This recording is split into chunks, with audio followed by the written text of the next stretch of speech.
కాపుదల ఒకే విధమైన కంచె వేసి ఎంతో సేవ్ చేస్తూ ఒకే విధమైన ఎరువు వేసినప్పటికీ ఈ గోధుమ అనేది అది పెరిగే కొద్దీ అది తల వంచుతూ ఉంటుంది. గింజ ఎక్కువయ్యే కొద్దీ అది బరువయ్యి ఒరిగిపోతూ ఉంటుంది. గురుగు అనేది అది ఎప్పుడు స్ట్రైట్ గా ఉంటుంది. దీన్ని బట్టే తెలుసుకోవచ్చు ఎవరి గోధుమలు ఎవరు గురుగులు అని. కాబట్టి దేవుని యొక్క సన్నిధానంలో ఈ యొక్క గురుగులనే మొట్టమొదటిగా ఆ యొక్క యుగ సమాప్తి యందు పెరిగి వేస్తారు అని, అగ్ని గుండములో వేస్తారని, అది దేవదూతలకు అప్పగించబడినదని మనము ఎంతో చక్కగా నేర్చుకున్నాం. నేను ఎన్ని తప్పులు చేస్తున్నా దేవుని సన్నిధిలో నేను సరైన ప్రార్థనలో ఉండకపోయినా నేను బాగానే ఉన్నాను, నాకు ఎలాంటి ఇబ్బంది రాలేదు, నేను మంచిగానే ఉన్నాను, దేవుడు నన్ను ఏమి చేయలేదు అనుకోవటం పొరపాటు. ఏదో ఒక సమయంలో మనము పూర్తిగా దేవునికి దేవుని సమూహానికి దూరమయ్యే పరిస్థితి వస్తుంది అనే విషయాన్ని మనము పరిపూర్ణముగా గమనించాలి. కాబట్టి ప్రియమైన దేవుని బిడ్డలారా, గురుగులను వేరు చేసి గోధుమలను సమకూర్చి ఆయన నిత్యరాజ్యములో మంచి వారిని నీతిమంతులను నిత్యరాజ్యంలో ఉంచుతాడు అని మనము నేర్చుకోగలిగాం. కనుక మనము నిత్యరాజ్యము కొరకు శ్రేష్ఠుడైన యేసు కొరకు మనం ఎంతగానో మనము మన జీవిత కాలాన్ని ఆయనను సంపాదించుకోవడానికి మనము ప్రయాసపడాలి. కాబట్టి ఈ విషయాన్ని మనం పరిపూర్ణముగా గమనించాలి. ప్రియమైన దేవుని బిడ్డలారా, నా ఆత్మీయ జీవిత ప్రారంభ దినాల్లో యేసు గురించి రుచి చూచిన తర్వాత ఏ రోజు మా సేవకులైనా సరే, మా సంఘమైనా సరే, ఇంకెవరైనా సరే మీరు ప్రార్థన చేసుకోవచ్చు కదా, మీరు బైబిల్ చదవచ్చు కదా, మీరు దేవుళ్ళు ఇలా ఉండాలి అలా ఉండాలి అని ఎవరు మాకు నేర్పించలేదు. దేవుని సన్నిధానంలో గంటల కొద్దిగా దేవుని సన్నిధానంలో గడుపుతూ ప్రార్థన శక్తితో ముందుకు సాగిపోతూ దేవుని చిత్తాన్ని గ్రహించి ఆయన రాజ్యం కొరకు పరుగులు తీస్తూ ఉన్నాము, ఇంకా పరుగులు తీస్తూనే ఉంటాము. ఇది నిశ్చయముగా యేసు ప్రభువారు నడిపిస్తేటువంటి గొప్ప మార్గమైనది. కాబట్టి ప్రియమైన దేవుని బిడ్డలారా, ఈ రోజు వాక్య ధ్యానములో మనము హెబ్రీయులకు రాసిన పత్రిక 1వ అధ్యాయము 3-4 వచనాలను మనం చదువుకుందాము. హెబ్రీయులకు రాసిన పత్రిక 1వ అధ్యాయము 3-4 వచనాలను చదువుకుందాம். இவர் அவருடைய மகிமையின் பிரகாசமும் அவருடைய தன்மையின் சொரூபமாயிருந்து சர்வத்தையும் தம்முடைய வல்லமையுள்ள வசனத்தினாலே தாங்குகிறவராய் தம்மாலே தாமே நம்முடைய பாவங்களை நீக்கும் சுத்திகரிப்பை உண்டு பண்ணி உன்னதத்தில் உள்ள மகத்துவமானவருடைய வலது பாரசத்திலே உட்கார்ந்தார். இவர் தேவதூதரை பார்க்கிலும் எவ்வளவு விசேஷித்த நாமத்தை சுந்தரித்துக் கொண்டாரோ அவ்வளவு அதிகமாய் அவர்களிலும் மேன்மையுள்ளவரானார்.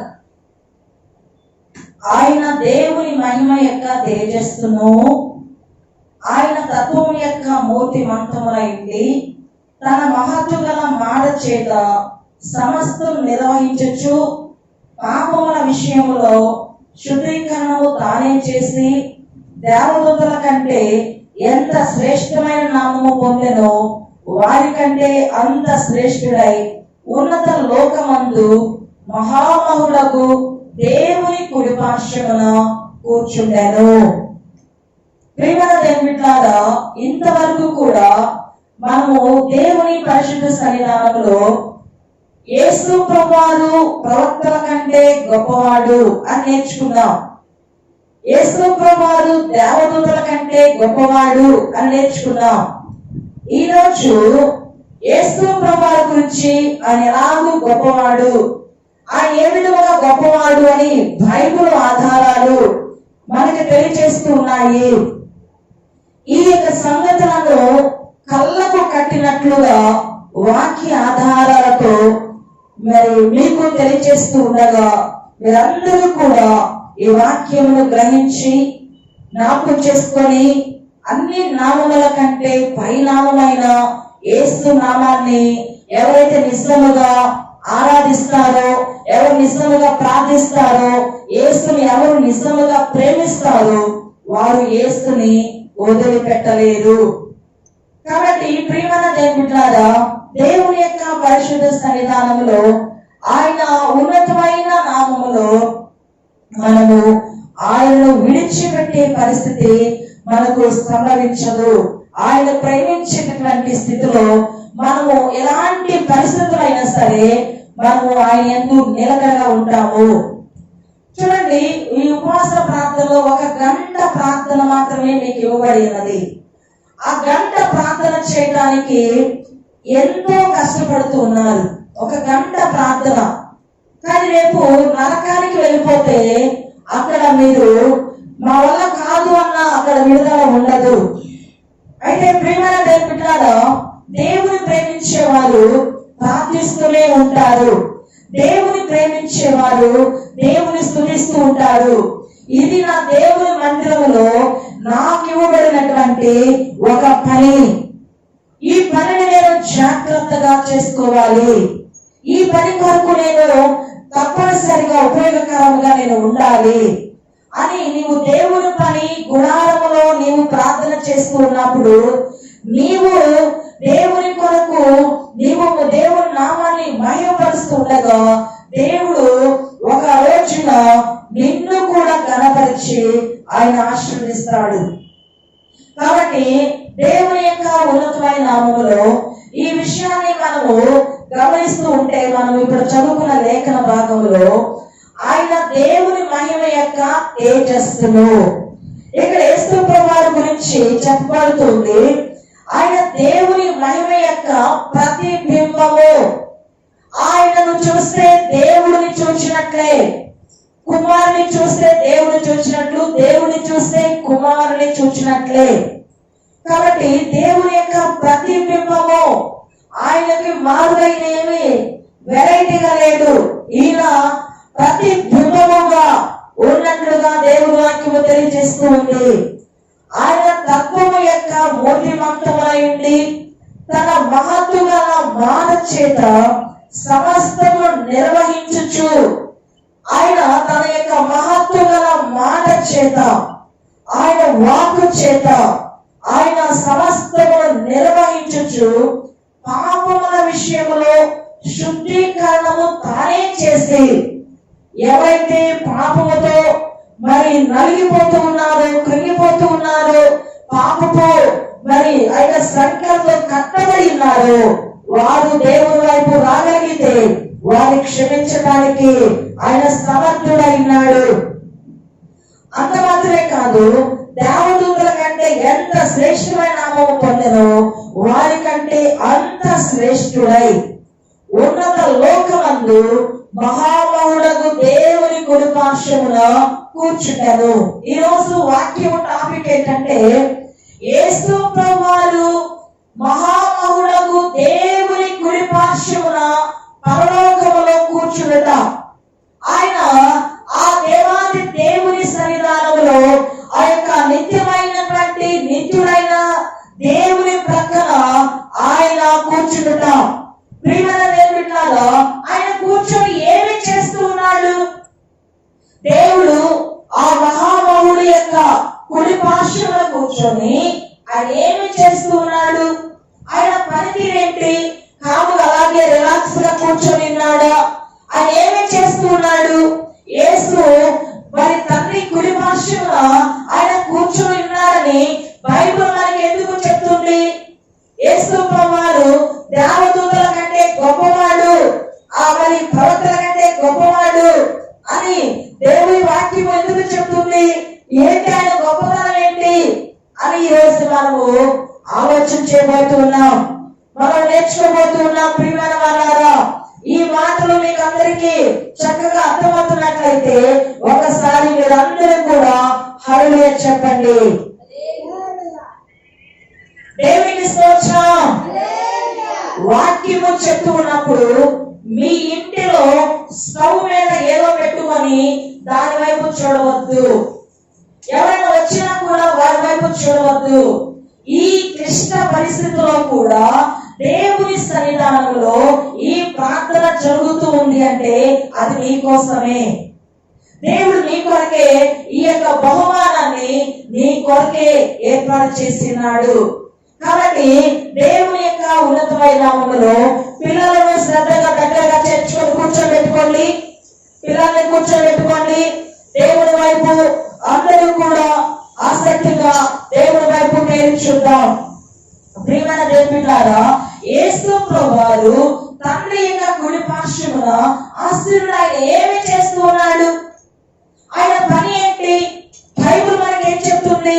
బైబిల్ ఆధారముగా మనం తీసుకొని మనము నేర్చుకుంటాము. మార్కు సువార్త 16వ అధ్యాయము 19వ వచనం. మార్కు సువార్త 16వ அத்தியாயமோ 19வது வசனம். இவ்விதமாய் கர்த்தர் அவர்களுடனே பேசின பின்பு பரலோகத்துக்கு எடுத்துக்கொள்ளப்பட்டு தேவனுடைய வலது పార్శ్వத்தில் ఉట్కార్నార్.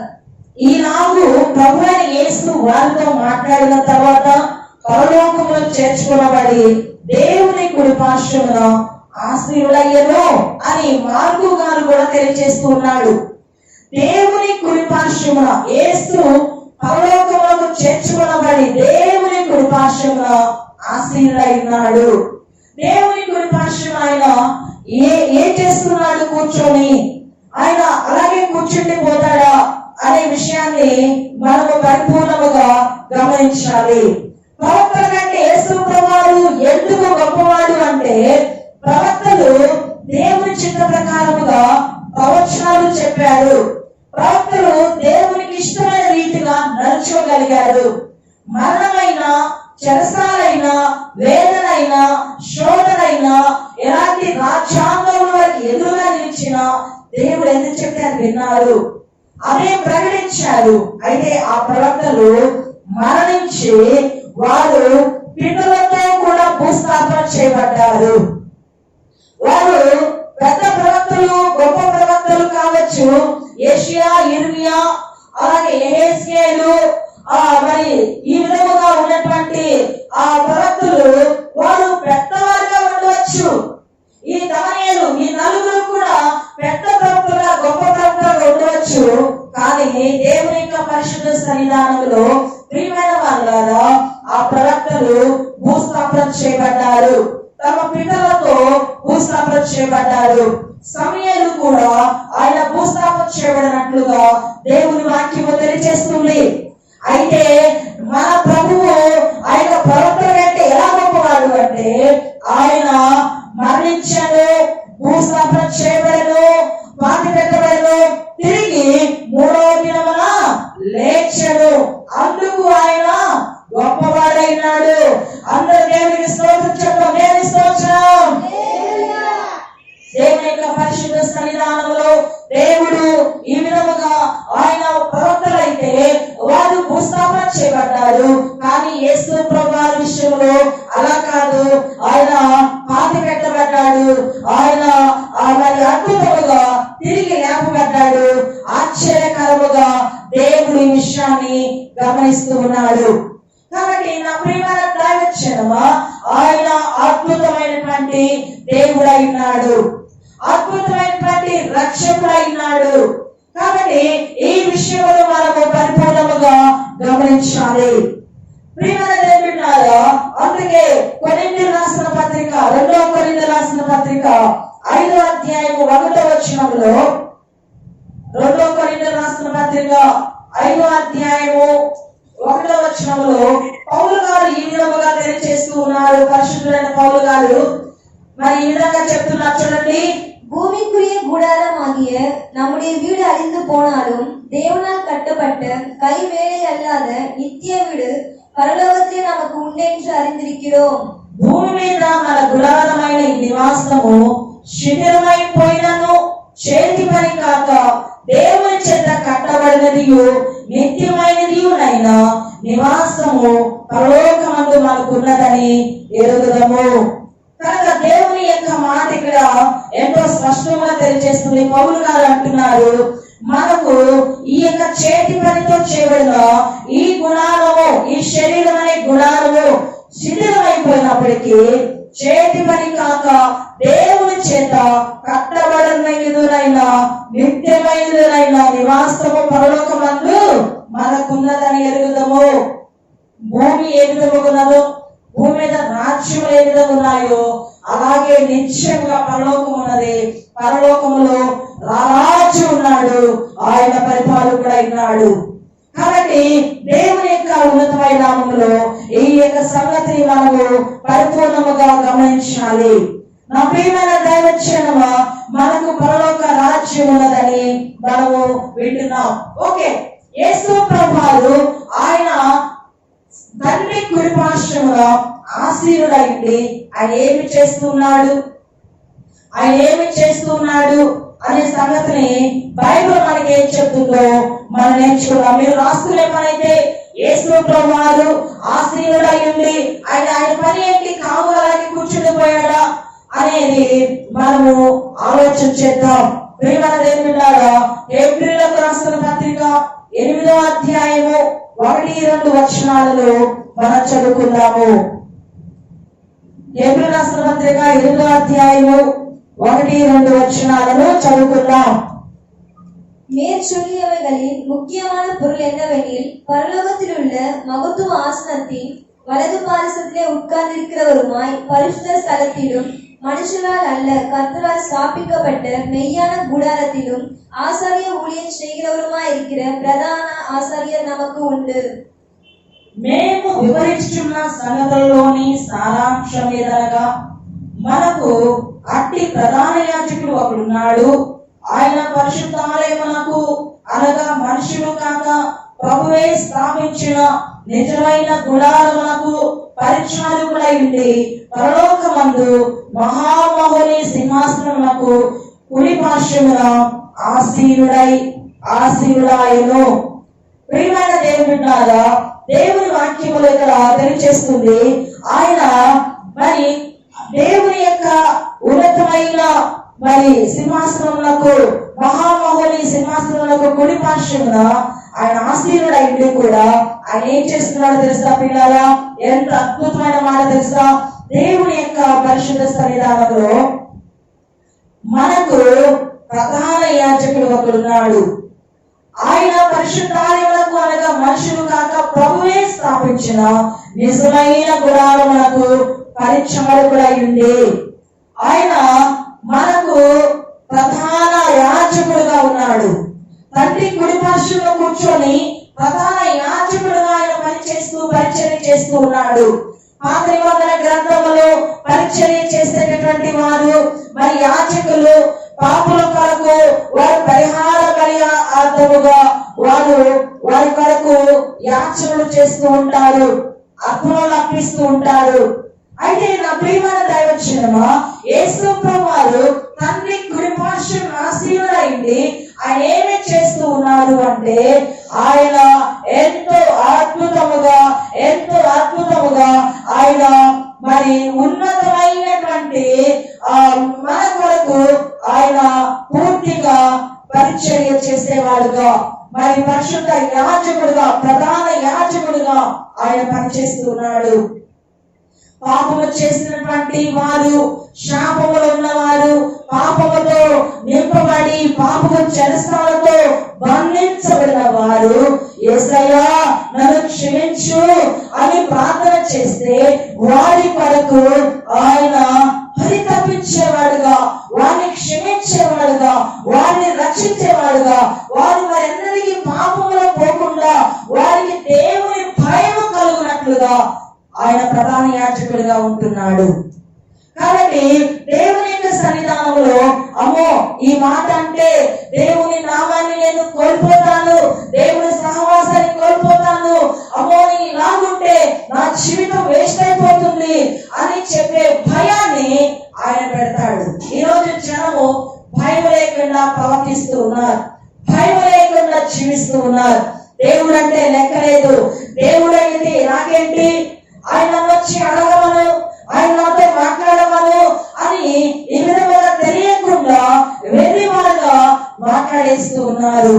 అయితే ప్రియమైన దేవులారా, ఆయన తండ్రి కుడి పార్శ్వం ఆసీనుడైంది ఆయన ప్రధాన యాజకత్వాన్ని చేస్తూ పరిచయం చేస్తూ ఉన్నాడు.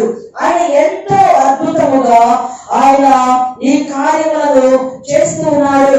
ఆయన మరి మౌనము ఉండలేదు. ఆయన మేలైన గొప్ప కార్యము మన కొరకు చేస్తూ ఉన్నాడు. మొదటి యోహాను రాసిన పత్రిక 2వ అధ్యాయము, మొదటి యోహాను రాసిన పత్రిక 2వ అధ్యాయము 1వ వచనము మనం చదువుకోగలిగితే,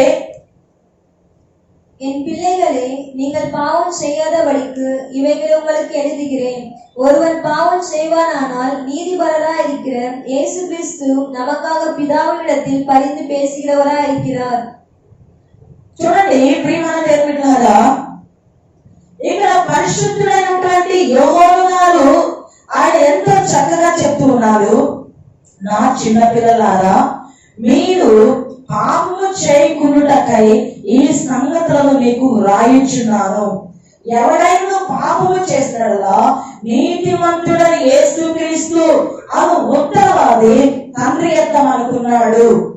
ఆయనే మన పాపములకు శాంతికరమైనాడు. మన పాపములకు మాత్రమే కాదు, సర్వ లోకములకు శాంతికరమైనాడు. ఎంత అద్భుతమైన మాట! ఆయన పరలోకంలో ఉండి ఏం చేస్తున్నాడు అంటే, నీ కొరకు నా కొరకు మధ్యవర్తిగా ఉత్తరవాదిగా మాట్లాడుతూ ఉన్నాడు తండ్రితో. మాట్లాడయ్యా, వారిని క్షమించి వారిని నిత్య రాజ్యములకు వచ్చినట్లుగా మరి నా రక్తము చూడయ్యా, నన్ను గమనించయ్యా అని మరి మన కోసం తమిళ ఎంతో చక్కగా పరిణి ప్రీతిగా మన కొరకు ఆయన మాట్లాడుతూ ఉన్నాడు. మన కొరకే మాట్లాడుతూ ఉన్నాడు. నీవు నీ గురించి మాట్లాడుకుంటూ ఉన్నావు, నీ గురించి ఆలోచిస్తూ ఉన్నావు, కానీ ఆయన నీ గురించి ఆలోచిస్తూ ఉన్నాడు. ఆయన నీ గురించి పరిణి ప్రీతిగా. ఎంత అద్భుతమైన మాట ప్రియులారా! తమిళలో చాలా బాగుంది ఆ మాట. నీ గురించి ఆయన మాట్లాడుతూ ఉన్నాడు. ఆయన మౌనంగా లేడు. తండ్రి కుడి పార్శ్వమున కూర్చొని ఆయన నీకు తండ్రికి మధ్యలో ఉత్తరవాదిగా ఆయన ఉన్నాడు. ఆయన శాంతికరమైనాడు. నీకు మాత్రమే కాదు, సర్వ లోకానికి కూడా శాంతికరమైనాడు. మనము పాపము చేయగలుగుటకు ఆయన మాట్లాడుతూ ఉన్నాడు తండ్రితో. మరి దేవుని యొక్క ఉన్నతమైన పరిశుద్ధమైన పాదస్థ విధానంలో ఎంత శ్రేష్టమైన శాంతికరమైన దేవుని మనం కలిగి ఉన్నాం.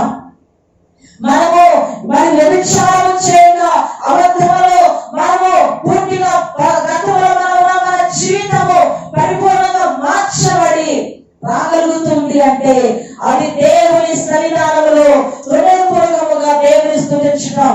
వ్యభిచారం అంటే వేరే పురుషులకు వెళ్ళటం కాదు, దేవునికి దూరం అవ్వటం, లోకానికి దగ్గర అవడం వ్యభిచారం అని బైబిల్ తెలియజేస్తూ ఉంది.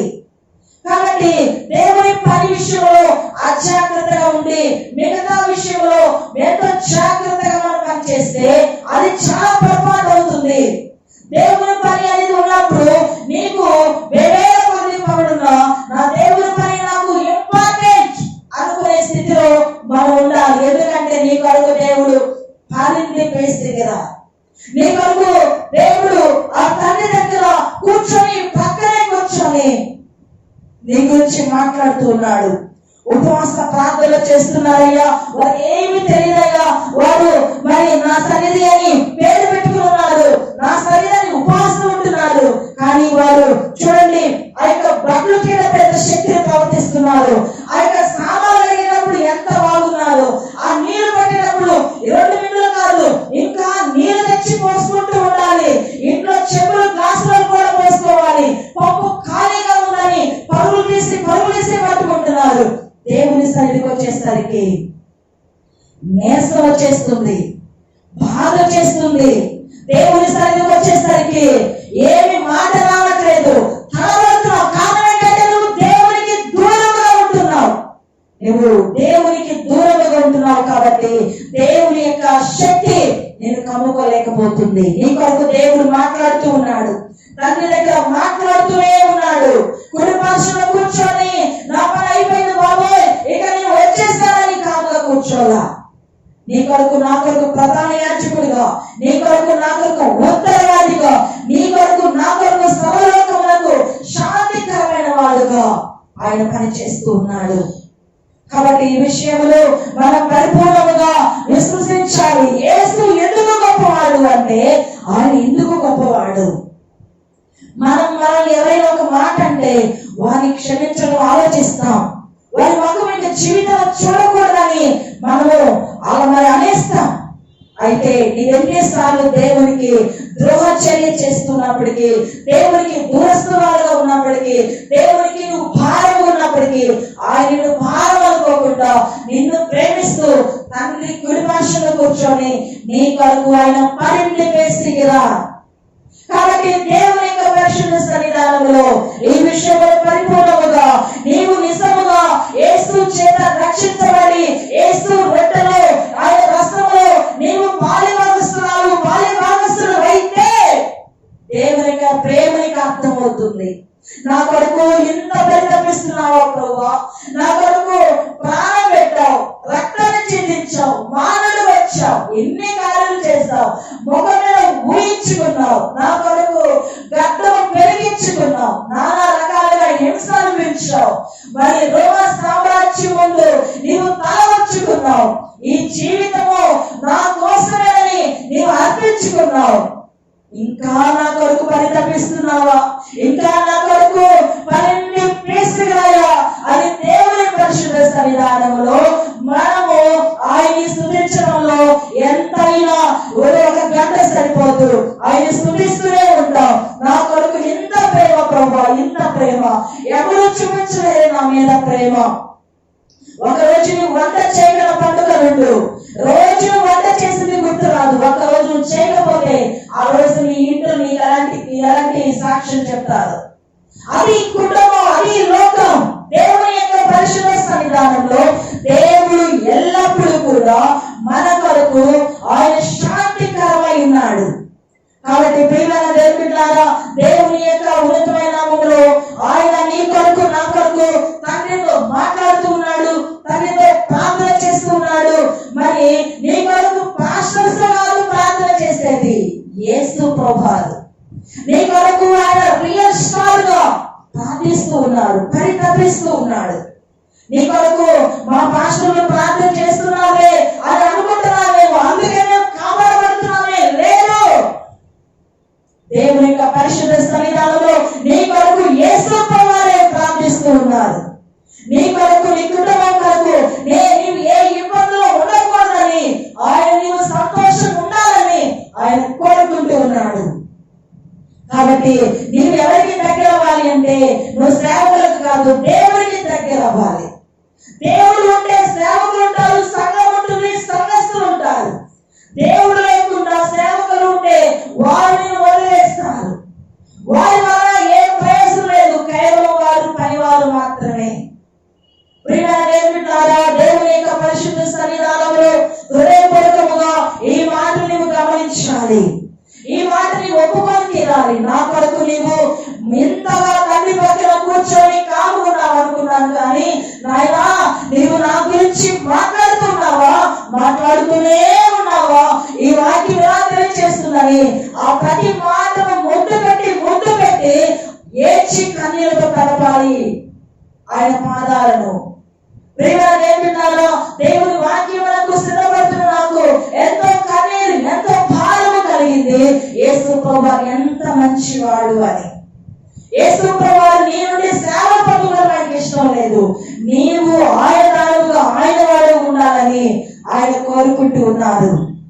కాబట్టి ఈ విషయంలో పరిపూర్ణముగా గమనించాలి.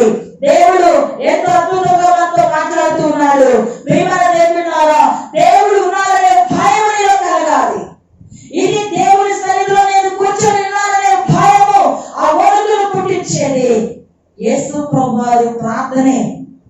కాబట్టి భయం లేకుండా ప్రవర్తిస్తే, మనము పాపము చేసుకుంటూ పోతే మనం మోసం చేసుకునే వాళ్ళమైపోతాం. కాబట్టి దేవుని యొక్క పరిశుద్ధ సన్నిధానంలో ఇంకా మనం గమనిస్తే హెబ్రీ రాసిన పత్రిక 12వ అధ్యాయము 20 నుండి 24 వచనాలు పరిశుద్ధ పౌలు గారు ఈ మాట తెలియజేస్తూ ఉన్నారు.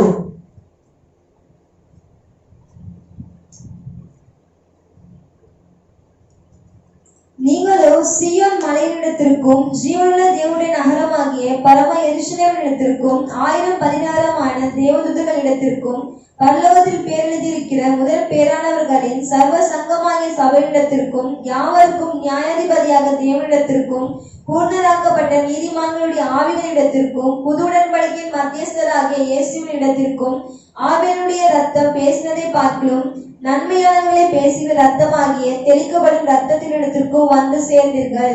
చూడండి ప్రియమైన వాళ్ళారా, ఇప్పుడైతే సియోను కొండకును జీవము గల దేవుని పట్టణమునకును అనగా పరలోకపు యెరూషలేమునకును వివేకం గల దేవదూతల యొద్దకును పరలోకమందు వ్రాయబడి ఉన్న జ్యేష్ఠుల సంఘమునకును వారి మహోత్సవమునకును అందరి న్యాయాధిపతి అయిన దేవుని యొద్దకును సంపూర్ణ స్థితి పొందిన నీతిమంతుల ఆత్మల యొద్దకును క్రొత్త నిబంధనకు మధ్యవర్తి అయిన యేసు వద్దకును హేబేలు కంటే మరి శ్రేష్ఠముగా పలుకు ప్రోక్ష రక్తమునకును మీరు వచ్చి ఉన్నారు. మీరు వస్తారు అని చెప్పండి. మీరు వచ్చి ఉన్నారు. మీరు ఎప్పుడైతే యేసులో మీరు బాప్తిసం పొంది ఉన్నారో అప్పుడు మరి ఈ విధమైనటువంటి వారి యొద్దకు నీవు వచ్చి ఉన్నావు. నీవు ఒక పెద్ద కుటుంబంలో చేర్చబడి ఉన్నావు. నీ కుటుంబము నీవు నీ భర్త నీ పిల్లలు కాదు. నీ కుటుంబం పరలోక కుటుంబం. నీ కుటుంబంలో తండ్రి ఉన్నాడు. నీకు ఒక యేసయ్య అన్న ఉన్నాడు. నీ కొరకు దేవదూతలు ఉన్నారు, పరిశుద్ధులు ఉన్నారు. నీ కొరకు ఎంతో అద్భుతమైనటువంటి గొప్ప కుటుంబము, వేల మంది దేవదూతలు అనేటటువంటి వారందరూ కూడా నీ కొరకు ఏర్పాటు చేయబడి ఉన్నారు. నీవు ఒంటరివి కాదు. నీవు ఎందుకు పనికిరాని స్థితిలో లేవు. నీకు అంత అద్భుతమైనటువంటి కృపను దేవుడు ఏర్పాటు చేస్తున్నాడు. అయితే ప్రియమైన దేవులారా, 24వ వచనంలో క్రొత్త నిబంధనకు మధ్యవర్తి అయిన యేసు వద్దకును, క్రొత్త నిబంధనకు మధ్యవర్తి అయిన యేసు వద్దకును హేబేలు కంటే మరి శ్రేష్ఠముగా పలుకు ప్రోక్ష రక్తమునకును మీరు వచ్చి ఉన్నారు. హేబేలు రక్తము దేవునికి మొరపెట్టినని దేవునికి శ్రమిస్తుంది. అయితే ఈ యొక్క యేసు రక్తము ఎప్పుడు కూడా ఆ సింహాసనం దగ్గర ఉండి తండ్రికి మొరపెడుతూ ఉంది. అయ్యా, నేను సర్వలోకము కొరకు నా రక్తాన్నంతటినీ కార్చానయ్యా. సర్వలోకమంతా క్షమించబడాలయ్యా. సర్వలోకాన్ని కాపాడగల వాళ్ళ అయ్యా, నన్ను గమనించు, నా రక్తాన్ని గమనించు అని శ్రేష్టమైన సంగతులను తండ్రి పక్కన కూర్చొని ఆయన మాట్లాడుతూ ఉన్నాడు. ఆయన మాట్లాడుతూ ఆయన ఎంతో అద్భుతముగా మంచి మాటలు పలుకుతూ ఉన్నాడు. హేబేలు అయితే ఆయన ప్రతీకారం వరకు మాట్లాడుతున్నాడు. నన్ను కయ్యూను చంపాడు, కయ్యూని చూడు అని ప్రతీకారం కోసం మాట్లాడుతుంటే యేసు ప్రభువారు నీకు ప్రతి ఉపకారం చేయడానికి నీ కొరకు మాట్లాడుతూ ఉన్నాడు. యేసు ప్రభువారు నీ కొరకు ఎంత అద్భుతముగా ఆయన మాట్లాడుతూ ఉన్నాడు అన్న సంగతి నీకు తెలుసా? కాబట్టి ప్రియమైన దేవులారా, నీవు ఆయన యొక్క ఉన్నతమైన గొప్ప సమూహంలోకి వచ్చినావు. ఆయన పక్కన కూర్చొని ఆయన నీ గురించి మాట్లాడుతున్న పరిశుద్ధమైన శ్రేష్టమైన రక్తము ఆయనతో మాట్లాడుతూ ఉంది. అయితే దేవుని వాక్యం తెలియజేస్తుంది, ఆది కాండములో మరి హేబేలు రక్తము ఏ విధంగా మాట్లాడిందో ఆది కాండము 4వ అధ్యాయము 10వ వచనం మనకి తెలియజేస్తూ ఉంది. அதற்கு அவர், என்ன செய்தாய்? உன் சகோதரனுடைய ரத்தத்தின் சத்தம் பூமியிலிருந்து என்னை நோக்கி கூப்பிடுகிறது. అప్పుడు ఆయన, నీవు చేసిన పని ఏమిటి? నీ తమ్ముని రక్తం యొక్క స్వరము నేలలో నుండి నాకు మొరపెట్టుచున్నది. నీ తమ్ముడి రక్తము నేలలో నుండి నాకు మొరపెడుతున్నది. అయితే యేసు ప్రభువారి రక్తము ఆ యొక్క ఉన్నతమైన సింహాసనాసీనుడైన తండ్రి స్థానంలో ఉండి మొరపెడుతూ ఉన్నది. నీ కొరకు, నీ కొరకు చెప్తూనే ఉన్నాడు, అద్భుతముగా మాట్లాడుతూ ఉన్నాడు. ప్రియమైన దేవులారా, యేసు ప్రభువారు సాధారణముగా మరి ఏదో ఆయన చనిపోయాడు, ఎప్పుడో చనిపోయాడట, ఎప్పుడో లేకపోయాడట, ఆయన ఎప్పుడో వచ్చాడట, ఆయన ఇక లేడు, ఆయన ఉన్నాడని చెప్తున్నారు, అందుకే ఆయన నమస్కారం చేస్తున్నాను, ఆయన మరి వస్తాడట అనేది కాదు. 24 గంటల నీ గురించి ఆయన రక్తము నీ గురించి శ్రేష్టమైన సంగతులను అయ్యా ఈరోజు బూతులు మాట్లాడవచ్చు, రేపు మంచి మాటలు మాట్లాడుతాయా, ఈ రోజు అబద్ధం చెప్పవచ్చు, రేపు మంచిగా చెప్పుతాయా, సత్యం చెప్తుంది. ఈ రోజు ఇదిగో నా సన్నిధిని నిర్లక్ష్యం చేయొచ్చు, రేపు బాగుపడుతాయా, రేపు మంచిగా మారుతాయా, రేపు మంచిగా మాట్లాడాయా. అయ్యా అయ్యా అయ్యా దయచేసి నా రక్తం, ఆ రక్తము మొదలుపెడుతుంది దేవునికి. ఆ రక్తము శ్రేష్టమైన సంగతులు చెప్తుంది. నా రక్తం కడిగేస్తానయ్యా, నా రక్తముతో వారిని కడిగేస్తానయ్యా, నా రక్తం ఉందయ్యా, అయ్యా ఈ రక్తముతో నేను వెళ్ళి వారిని శుద్ధి చేస్తానయ్యా అని శ్రేష్టమైన సంగతులు పలుకుతున్నాడు యేసు ప్రభువారు. కాబట్టి దేవుని యొక్క పరిశుద్ధ సన్నిధానంలో ఆయన ప్రేమ ఎంత గొప్పది. తల్లి కుడి పార్శ్వలో కూర్చుండి ఆయన కొరకు నా కొరకు ఎంతగా మాట్లాడటం అనేది ఎంత అద్భుతం ప్రియులారా, ఎంత అద్భుతం. నీ గురించి ఎవరు, నీ వాళ్ళు ఎవరు మాట్లాడలేదని చెప్పి నీవు అనుకుంటున్నావు, కానీ నీ గురించి మాట్లాడేవాడు 24 గంటలు తల్లితో మాట్లాడేవాడు ఉన్నారన్న సంగతి నీకు తెలుసా? దేవుని యొక్క ఉన్నతమైన పాదస్థ విధానంలో హృదయపూర్వకముగా ఈ విషయాన్ని సంగతి నీవు గమనించాలి. అద్భుతమైన దేవుడు అద్భుతముగా మనలను జ్ఞాపకం చేసుకొని మన గురించి ఆయన మాట్లాడుతూ ఉన్నాడు.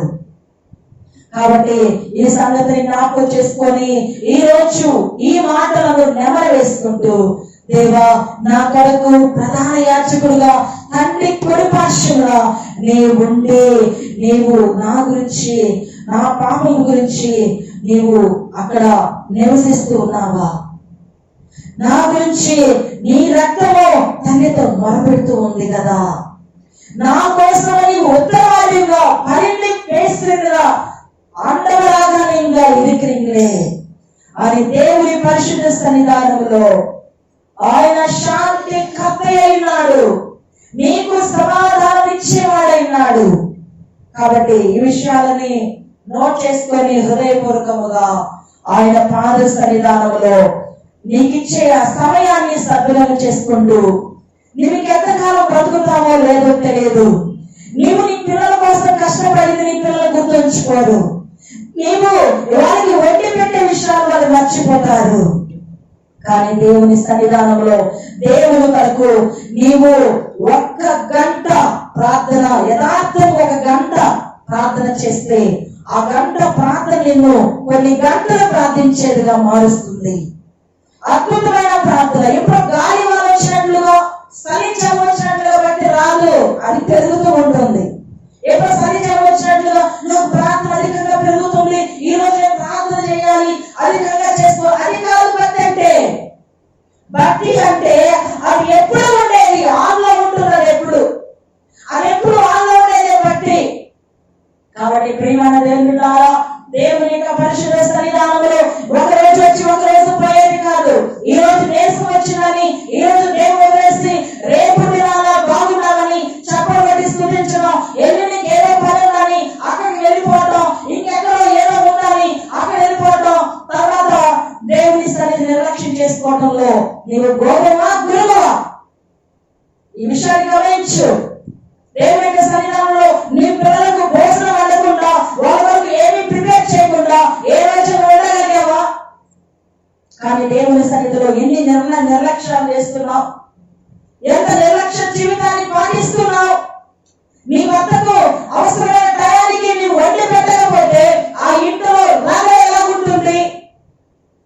దేవుని యొక్క పరిశుద్ధ సన్నిధానంలో ఇది గమనించు. పరలోక భక్తగా ఉన్న దేవునికి నీవు ఇవ్వాల్సిన ఘనత ఇదేనా? దేవుడు నేను గమనిస్తూ ఉన్నాడు. ఇక 24 రోజులు మాత్రమే ఉన్నది. ఈ 24 రోజులు కూడా దేవుని యొక్క సన్నిధానంలో నీవు కాచుకొని ఆయన వైపు తెరిచి చూడాలి.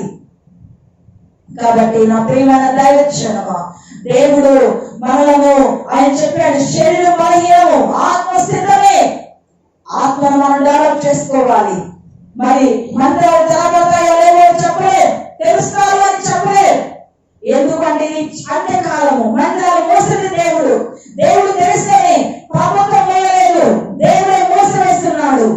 మంత్రాలు తెలవాలన్నా చేయాలన్నా ఆయన కృప మీద పడితేనే తండ్రి దేవుడాన్ని మన తల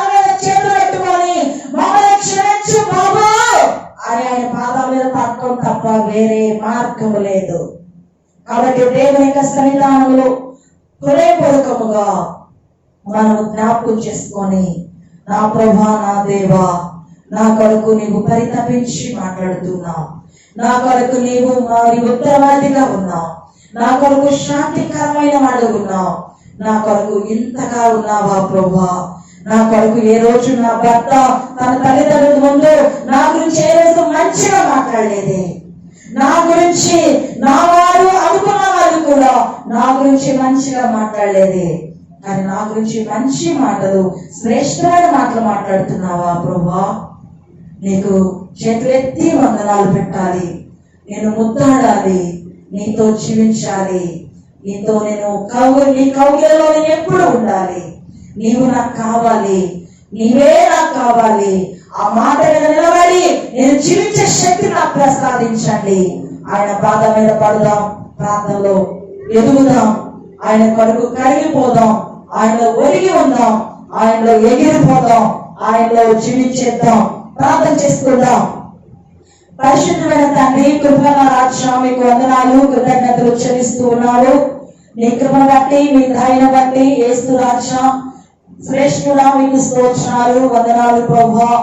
మమ్మల్ని జ్ఞాపకం చేసుకున్నటువంటి నాథుడా, రక్షకుడా ప్రభా, మీకు స్తోత్రాలు చెల్లిస్తూ ఉన్నారు. ఎంత గొప్ప ఆశ్చర్యమైన నామం ప్రభా. మేము గొప్ప దేవుని నమ్ముకొని ఉన్నామయ్యా. ఈ గొప్పతనము ముందు మేము ఎల్లప్పుడూ తలవంచవలసిందే నాయన. అయ్యా తండ్రి, ప్రక్కన కుడి మనుషులు ఆశీనుడైంది మా కొరకు ప్రధాన యాజకుడుగా, ఉత్తరవాదిగా, శ్రేష్ఠమైన మా మాటలు పలుకు అయ్యా, శ్రేష్ఠమైన రక్తముగా ప్రభా మీరు నందుకు స్తోత్రాలు, కోట్ల కొలదిగా వందనాలు. నిన్ను వదిలేసి మేము ఏం చేయగలమయ్యా, దేన్ని సంపాదించగలమయ్యా ప్రభా. మా భక్తి జీవితాన్ని అయ్యా మీరు కొలత వేస్తే ఏమీ ఉండదు, 0% ఉంటుంది నాయన. మా భక్తి జీవితాన్ని పెంచుకునే అవకాశం దయచేయండి, బలపరచండి, శక్తితో నింపండి. ఈ శ్రేష్ఠ పరిశుద్ధ రక్తనామములో ప్రార్థించి వేడుకుంటున్నాము తండ్రి, ఆమేన్. God bless you dear friends. God bless you all. రేపు మళ్ళా 17వ దిన ఉపవాస ప్రార్థనలో కలుసుకుందాం. God bless you. అంతవరకు సెలవు.